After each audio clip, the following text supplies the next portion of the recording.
Hey guys, Divyansh, welcome back to another episode of football daily. और episode में आगे जाने से पहले भाई आई एम सॉरी कि मैंने भाई गिव अप के जो रिजल्ट है वो डिले हो गए हैं, लेकिन डेफिनेटली भाई तुमको एपिसोड के इस कमेंट सेक्शन में, पिन कमेंट में तुमको उनके नाम मिल जाएंगे। तो भाई गुजारिश है कि भैया जिनके नाम है वो यहाँ पर मेरे को मेल कर दें, और भाई इसी तरीके से भाई चैनल को सब्सक्राइब करते रहो। और यहाँ पर तुमको गिव अवेज और भी आते हुए दिखने वाले हैं। तुमको मैंने पहले क्या रखा है, रोनाल्डो गोल मारेगा गिव अवे है तुम्हारे लिए, सिंपल सिंपल सिंपल डील है। लेकिन आज के एपिसोड की अगर हम पहली अपडेट की बात करें तो भैया रियल मैड्रिड में ना कहीं देखो मेरे को वाइब आ रही है। और मैं तुमको क्या रेलेवो की रिपोर्ट बताऊं, क्या मैं तुमको मार्सा की रिपोर्ट बताऊं, क्या मैं तुमको एथलेटिक की रिपोर्ट बताऊं, हम इस चीज पे चर्चा करते जा रहे हैं क्योंकि जरूरत है। It is the need of the hour की कहीं ना कहीं बात होनी चाहिए। कार्लो एंसेलोटी का जो सीजन है, जो समय है, क्या वो अपने उल्टी गिनती ऑलरेडी चालू कर चुका है या नहीं? क्योंकि हिसाब ये बन रहा है कि अगर वेरियस स्पेनिश रिपोर्ट्स की हम माने, ये तुम्हारे पे मैं छोड़ देता हूं कि तुम उसको कितना रिलायबल मानते हो, लेकिन अगर स्टोरी के कंटेक्स्ट से बात करें तो हाँ भाई, जो पीसेस हैं वो पजल को पूरा करते हैं। वो मानते हैं कि अगर हम आने वाले टाइम की बात करें तो रियल मैड्रिड में कुछ बेटर नहीं होने वाला। और मैंने तुमको इसको टैक्टिकल साइड पे बताया था कि जो भी लो ब्लॉक खेलेंगे रियल मैड्रिड के अगेंस्ट, ये नहीं तोड़ेंगे। अगर जीत गए तो तुम कह सकते हो कि हाँ बेंजेमा है, विनीसियस है, इसकी इंडिविजुअल क्वालिटी, ब्रिलियंस आके गोल मार देंगे और कार्लो एंसेलोटी को बचा के ले जाएंगे। लेकिन अगर आपको लॉन्ग टर्म जाना है तो कार्लो एंसेलोटी के पास इसका जवाब नहीं है। आप देखो ना कि सेविया के लो ब्लॉक को बार्सिलोना किस तरीके से तोड़ा था, और वही अगर सेविया से भी घटिया अगर हम बात करें मयोर्का के लो ब्लॉक को, तो रियल मैड्रिड वहां पर कितना ज्यादा स्ट्रगल करी थी। नो ऑफेंस मयोर्का, लेकिन कहीं ना कहीं यहां पर यह बताया जा रहा है कि Carlo Ancelotti versus Florentino Perez होता हुआ दिख रहा है। अच्छा, मैं पता है फुटबॉल फोरम्स में इस पे मैं विचार विमर्श कर रहा था कि देखे भाई इस समय प्रजा का क्या देखना है, क्या सोचना है, तो कहीं लोग ना कार्लो एंसेलोटी की तो ले रहे थे, लेकिन वो एक्चुअली में फ्लोरेंटिनो पेरेज की भी ले रहे थे। क्योंकि ये देखा जा सकता है कि बहुत बड़ा हिस्सा रियल मैड्रिड की फैन बेस का ऐसा है जो कि ये मानता है कि जब जरूरत थी आपको इन्वेस्ट करने की, तब आप इन्वेस्ट करा नहीं आपने। यहां पर मैं थोड़ा सा क्रिटिसाइज कर दूंगा कि यार नहीं ऐसा नहीं है। देखो, मैं मानता हूं कि फ्लोरेंटिनो पेरेज बकचोदी कर रहा है, और ये जो बड़ा बड़ा पैसा बचा रखा है, ये पता नहीं कि एम्बापे पे कब खर्च होगा, कब नहीं होगा, या फिर होगा भी या नहीं होगा। लेकिन एट द सेम टाइम जाओ कैंसेलो को आप लोन पे ले सकते थे, आप परमानेंट नहा लेते, आप परमानेंट ना ले लेकिन लोन पे ले सकते थे। क्योंकि मैं इस चीज में बिलीव करता हूं कि अगर विनीसियस, टोबियस है, अगर फ्रान गार्सिया है, तो they are the future of Real Madrid. मैंने हमेशा से कहा है कि रियल मैड्रिड के लिए बात करें तो फुल बैक्स इतने हाई क्वालिटी के अवेलेबल है ही नहीं। आप जाकर कह नहीं सकते कि हम रीस जेम्स को कभी भी लिया है, हकीमी को लिया है, थियो हर्नांडेज को लिया है, हम काइल वॉकर को लिया है। वेल, काइल वॉकर को लेके आ सकते हैं, बट स्टिल उसके बाद यहां पर यह भी है कि भाई कार्लो एंसेलोटी को स्ट्राइकर नहीं है, स्ट्राइकर नहीं। देखो ये डील चली गई, ये तो अब गया। अब कार्लो एंसेलोटी से बताऊं, अब आप इसके लिए सेंसिटिव हो या ना हो, लेकिन ये चीज तो गई। कार्लो एंसेलोटी को कोई साइनिंग नहीं मिलने वाली। और अगर हम यहां पर खैर अल्टीमेटम के हिसाब से अगर क्लब वर्ल्ड कप के बिना रियल मैड्रिड वापस आती है तो कार्लो एंसेलोटी की जॉब पे इमीडिएट खतरा है।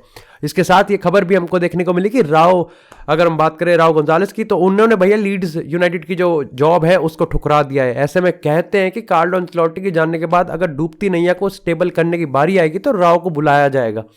वो ये जिडान 2.0 ढूंढ रहे हैं। Well, do let me know कि आप एक्चुअली में कार्लो इन हो या फिर कार्लो आउट हो। इसी के साथ बात करते हैं एल क्लासिको राइवल यानी बार्सिलोना की। तो भाई वहां पर भी एक काफी विचार विमर्श चल रहा है, क्योंकि उनका सो कॉल्ड लियोनेल मेसी का जो नेक्स्ट कहते हैं ना रीजन, जो कहते हैं, ऑफेंड मत जाना कोई, बट स्टिल लियोनेल मेसी की जर्सी पहनने वाला एक बहुत बड़ी रिस्पॉन्सिबिलिटी होती है। ऐसे में अंसु फाटी को लेके बारसा एडमिनिस्ट्रेशन की क्या बात करें, जावी की क्या बात करें, बारसा फैंस की क्या बात करें, फिर खुद अंसु फाटी की बात करें, भैया हेडेक तो है। ऐसे में पिछले कुछ टाइम से पता चल रहा है कि भैया जावी ज्यादा बिलीव नहीं करता, और बड़े गेम्स की बात आती है तो अंसु फाटी पैकिंग ऑर्डर में भी काफी ज्यादा नीचे है। ऐसे में भाई ये भी है कि भाई अगर हम उम्र की बात करें तो 20 साल का लौंडा है और हाइप भी अच्छी खासी है, तो क्यों चाहेगा कि वो यहां पर बारसा के पैकिंग ऑर्डर में अपने आप को नीचे देखते रहे, जबकि फरान टोरस, रफीनिया या फिर हम बाकी प्लेयर्स की बात करें तो वो उससे ऊपर है।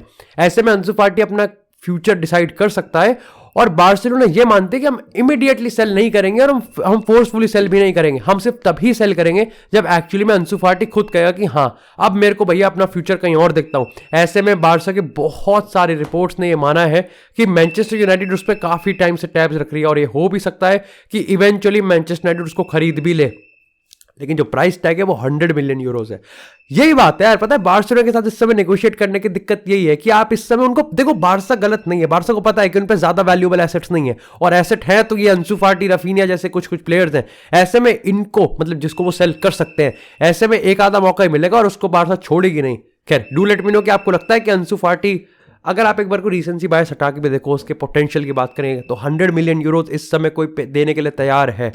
और मैनचेस्टर यूनाइटेड में क्या एक्चुअली में फिट होगा, या फिर एक्चुअली में जावी ही उसको रीइग्नाइट कर सकता है जैसे उसने डेम्बेले को करा था।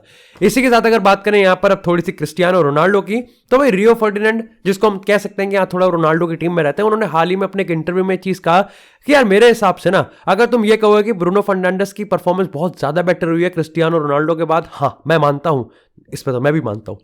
उन्होंने कहा कि देखो दोनों ना कुछ ऐसे प्लेयर्स होते हैं जो एक टीम में कभी क्लिक कर ही नहीं सकते, इस पर मैं भी मानता हूं, क्योंकि तुम देखो पोर्चुगल में भी एक्चुअली में ब्रूनो फर्नांडिस और क्रिस्टियानो रोनाल्डो कभी कनेक्ट नहीं कर पाए। अब इसको तुम ये भी कह सकते हो कि दोनों प्रोफाइल के प्लेयर्स अलग हैं, दोनों की मेंटालिटी अलग है, but at the same time तुम ये भी कह सकते हो कि दोनों मैनेजर्स का देखना भी अलग था। चाहे एरिक टेन हैग और फर्नांडो सैंटोस की प्रोफाइल और स्ट्रैटेजी काफी डिफरेंट हो, बट स्टिल उनका जो विजन था और एक जो कंक्लूजन था वो ये था कि हाँ ब्रूनो और रोनाल्डो एक टीम में खेल नहीं सकते।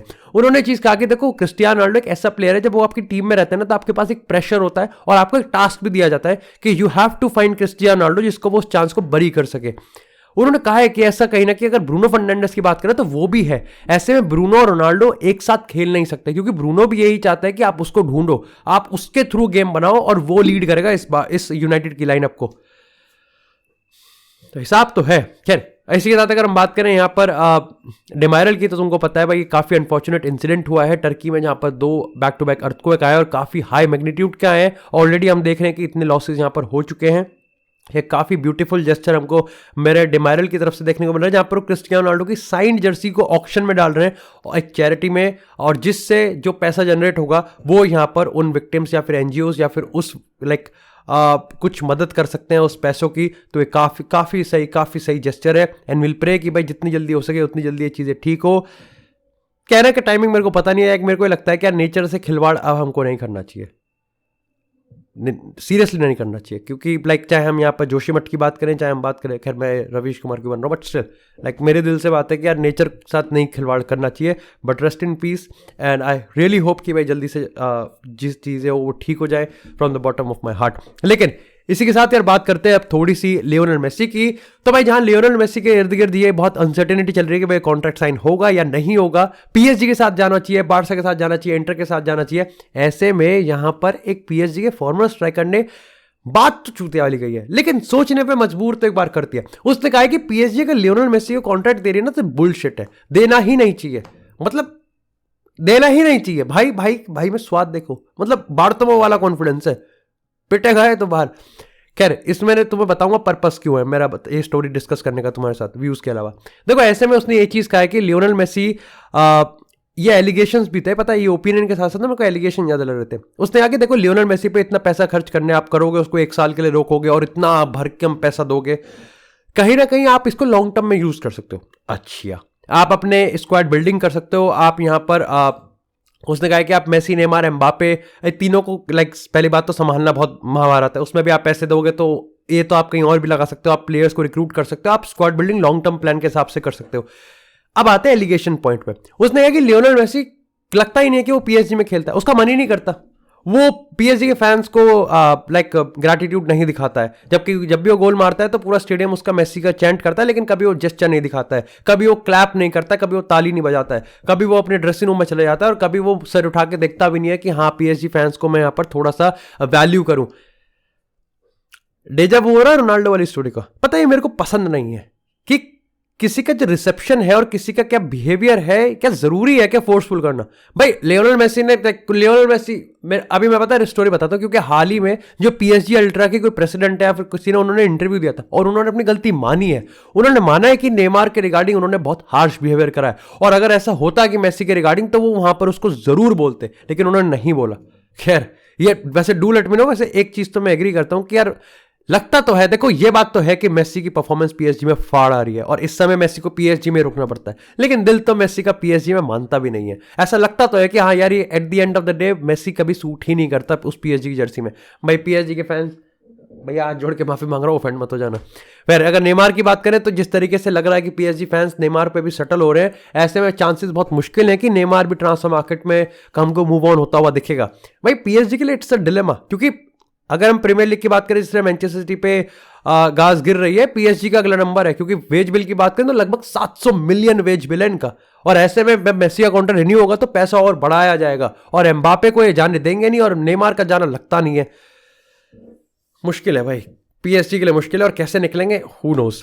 लेकिन इसी के साथ अगर बात करें यहाँ पर अब थोड़ी सी पेप गार्डियोला की, तो तुमको पता है मैनचेस्टर सिटी के साथ क्या बकचोदी चल रही है। ऐसे में सिटी यहाँ पर पहले तो एलिगेशंस लगाती है। पहले उन्होंने कहा कि जो फुटबॉल व्हाइट पेपर है, इस पर मैं शॉर्ट्स भी बना दिए मैंने, उन्होंने कहा कि जो फुटबॉल व्हाइट पेपर का हिसाब चल रहा है, प्रीमियर लीग के हाथ में से पावर ना चली जाए, इसलिए उन्होंने मैनचेस्टर सिटी पे एक अनवांट एक्शन लगाने की कोशिश की है। खैर क्या कहते हैं कि मैं डरते तो नहीं है, लेकिन हम तो चाहते हैं कि भाई तुम यहाँ पर बिना पॉलिटिसाइज्ड और बिना बायसनेस के तुम इन्वेस्टिगेशन करो। खैर क्या भी कौन रहा है, but at the same time उन्होंने ये भी कहा है कि हमको लगता है कि कोई अंदर की खबर लीक कर रहा है। पर मिकेल आर्टेटा को लोग क्यों टैग कर रहे हैं ट्विटर पे, फक।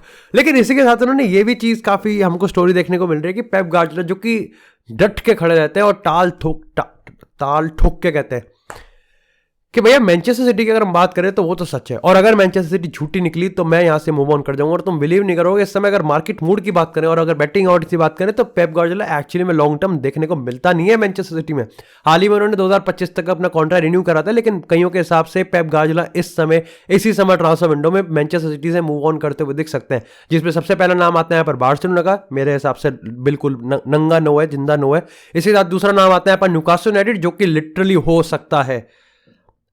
तुम अफोर्ड मत जानो, लेकिन मैं तुम्हें कह दूं कि ओनर्स का फर्क पड़ता है, और पैसा अवेलेबिलिटी और प्रोजेक्ट बिल्डिंग का भी फर्क पड़ता है। लेकिन पेप गार्डियोला ने वैसे पता है बिना सुपरस्टार वाली टीम उठाई नहीं है। आई थिंक मैं उस टाइम सिटी को कैसे उठाया था यार मैं कह नहीं सकता, but do let me know कि आपको लगता है कि Pep Guardiola, do you believe in this myth, या फिर मिथ है कि फैक्ट है कि पेप गार्डियोला एक ऑलरेडी सुपरस्टार स्टडीड टीम को ही उठाता है। इसी के साथ अगर हम बात करें तीसरे क्लब की, तो वो आता है यहाँ पर बाहर का, या फिर इंग्लिश नेशनल टीम, या फिर कोई इधर उधर का स्पेनिश नेशनल टीम वगैरह। मेरे को do you really think Pep Guardiola living Manchester city? लेकिन ये तो पक्की बात है कि भाई ऐसे में मैनचेस्टर सिटी प्लेयर्स को कैसे बेलिंगम की रेस में तो भाई बहुत पीछे हो जाएगी अब, ये तो मेरा मानना है। लेकिन इसी के साथ अगर बात करें लिवरपूल की, तो भाई लिवरपूल की गरीबी में आटा गीला, जो प्लेयर ऑलरेडी अच्छा खेल रहा है उसी का लेवल भाई। नेबी कीटा इस समय ट्रांसफर मार्केट में मूव ऑन कर सकता है लिवरपूल, और ऐसे में स्पर्स उसको लेके आ सकती है भाई। मतलब तुम्हारे पास जॉर्डन एंडरसन चूतिया खेल रहा है, तुम्हारे पास हार्वी एलियट की परफॉर्मेंस तुम निकाल नहीं पा रहे, उसके बाद तुम्हारे पास थियागो एकमात्र प्लेयर अच्छा खेलता है, उसके साथ तुम्हारा फेबिनियो का डाउनफॉल है। ऐसे में तुम नेबी कीटा को जाने दे कैसे सकते हो? एक ऐसा बंदा जो कि टेक्निकलिटी और फिजिकलिटी को आपकी टीम में इन्फ्यूज करता है, स्पर्स उसको लेके आती है, तो भाई लिवरपूल इन द मड है, सेमी मड हो सकता है अगर बेलिंगम को ले आए। बाकी that's it for this episode guys. I hope आपको एपिसोड पसंद आया। एपिसोड पसंद आया तो एपिसोड को लाइक करें, चैनल को सब्सक्राइब करें। आपको इस तरह फुटबॉल से एक्सक्लूसिव कंटेंट चैनल पर मिलता रहेगा। तब तक के लिए stay tuned, stay safe, and I will see you in the next episode.